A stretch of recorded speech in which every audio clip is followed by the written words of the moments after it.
Professor Bartov, welcome to Yerevan and thank you for joining us today. Thank you for having me here. So let's start our interview. You are one of the world's leading experts on the subject of genocide and the Holocaust in particular. In your research, you studied the issue of war as a general context for genocide, the link between two. What were your main conclusions and findings? Well, I would say that in modern genocide in particular, there's a relationship between war and genocide. One is that it's much easier for states to perpetrate genocide under the guise of war. So we know the case of the Armenian genocide is a very good example. The case of the Holocaust. Even if you think about, for instance, the genocide in Rwanda, it's seen as part of an invasion by a Tutsi army. So it's again under the guise of war. Wartime, yes. So this is one aspect of it.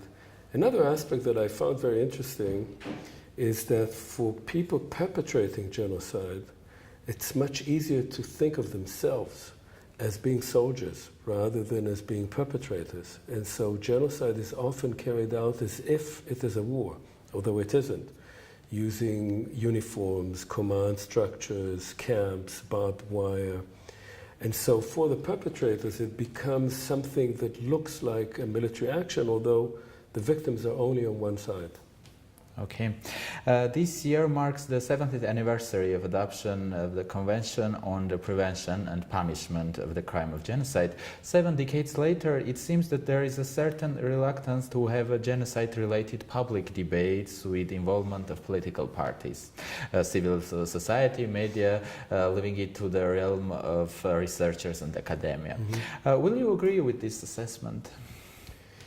Yes, I think it's a little bit more complicated in the sense that what I found curious is that the Convention on Genocide in 1948 comes very shortly after World War II, and obviously the main event that triggers it is the genocide of the Jews and many other cases of mass violence under Nazi rule.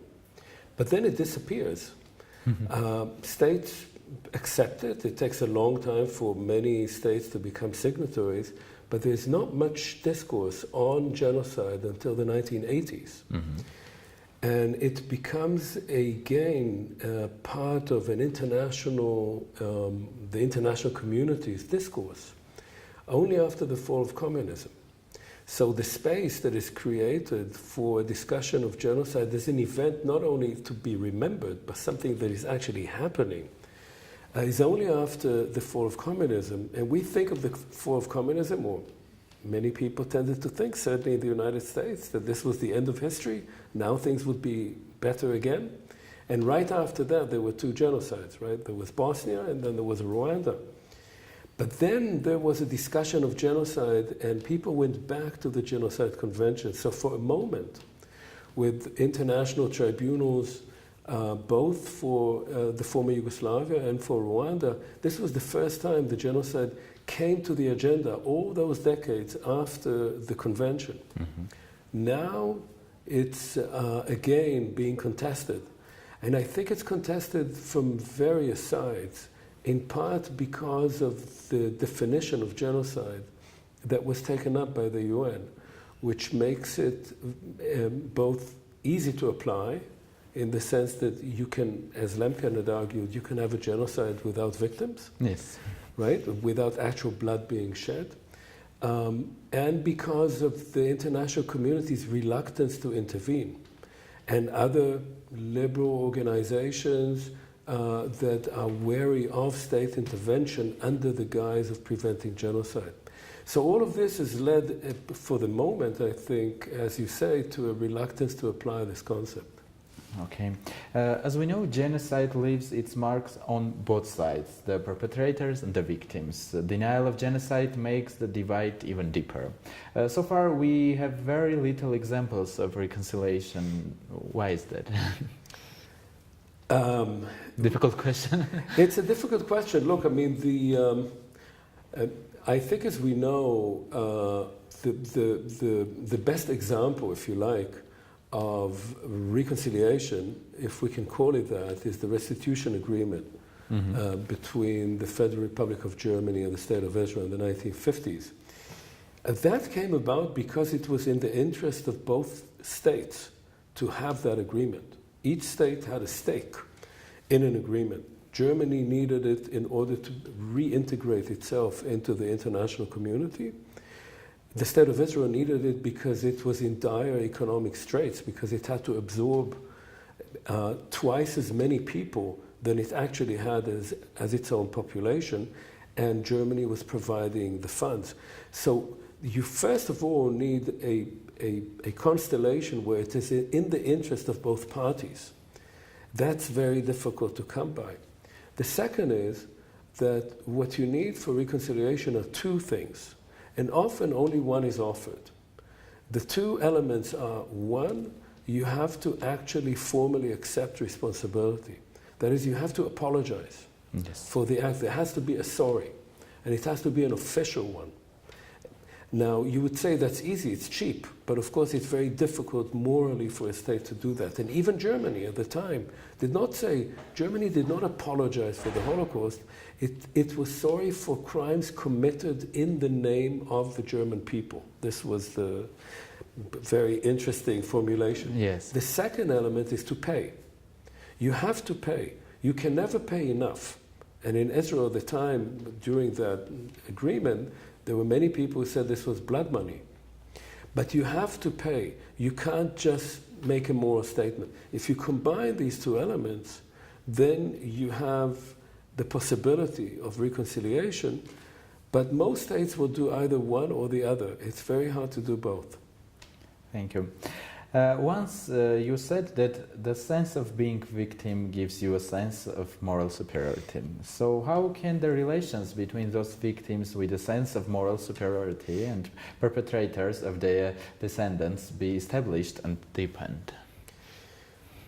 Well, that's also a very difficult question. And I would say, let me qualify this, because this has to be contextualized. You can say that, as I said, that victims have a moral superiority, particularly vis-a-vis the perpetrators. But the other side of it is that, and something that I found curious in writing my last book, which took me a long time and thinking about these questions, victims also often, the victims themselves, rather than the victim group, and one has to distinguish between the two, those who were actually victims, not their sons, their daughters, other generation, the society, but those who were victims and survived. They also often carry a heavy burden of guilt, which is extremely paradoxical, you would say, but it is a guilt of surviving because they had seen so many people around them being killed. The perpetrators, on the other hand, and again, not so much the perpetrator nation, but the actual perpetrators. When they were perpetrating the genocide, they had a sense of superiority, and they had it in the sense that they had absolute power. And it's a rather intoxicating feeling that you have the power over life and death, and they had it. At the same time, it is very hard to find perpetrators, actual perpetrators, those who are doing the killing, who feel guilty. Yes.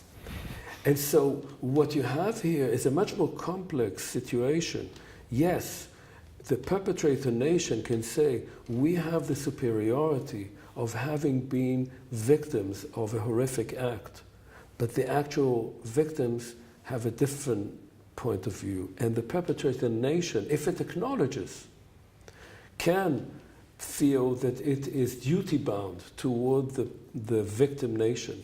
But the actual perpetrators actually seem to get off both scot-free in terms of hardly ever being brought to justice, and curiously not feeling any moral problem with it at all. Yes. And Professor Bartov, what are the main challenges which nowadays societies face when discussing or marking research on the topic of the Holocaust? You know, I think that the main challenge, you can divide it into discussing the Holocaust specifically and into discussing genocide more generally, because the Holocaust was a genocide. Mm-hmm. It had particular aspects, some of which were unique, but it was a genocide, yes, like many other genocides. In terms of the Holocaust specifically, you can say that some people would argue that the challenge is that most of the victims have now passed, and those who can still testify were children at the time, and they soon will also pass. I'm not sure that that is the main challenge, because we have so many testimonies left and so many documents. I think the challenge is, how do you implement the knowledge of that genocide in a way that would be of political and moral consequences, that it won't be hijacked for political ends, but rather that it would be used in order to prevent the recurrence of genocide, the recurrence of xenophobia, the recurrence of racism. And here is the question on genocide in general, mm-hmm, because I think that the main challenge in talking about genocide in general is the relationship between memory and reality. In some ways, commemorating genocide can lead to not seeing genocides that are occurring under your very nose, because you have a kind of sense that you're already talking about a genocide. You feel sorry for the victims. You want to condemn the perpetrators. But that happened 20 years ago, 50 years ago, 70 years ago, 100 years ago. But what about what is happening now? So it's to find the connection between the past and the present, and to mobilize people not only to remember, but also to open their eyes to the reality of the world today. And the world we live in today is a troubling one. It's one that is beginning quite quickly to forget the lessons of World War II, let alone the lessons of what happened in Armenia in 1915. So this, to me, is the main challenge. yes. And my last question, in your book entitled Erased, Vanishing Traces of Jewish Galicia in Present-Day Ukraine, you have turned to the subject of rapidly disappearing cultural heritage of the Jews of Western Ukraine.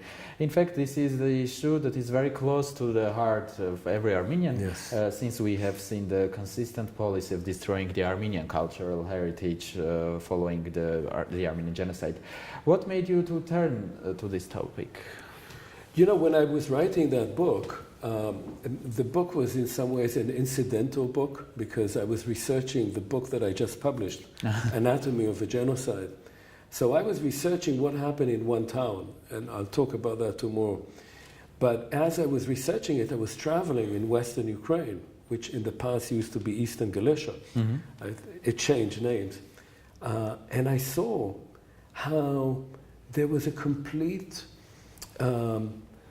uninterest in the fact that there had been an entire Jewish civilization there for centuries.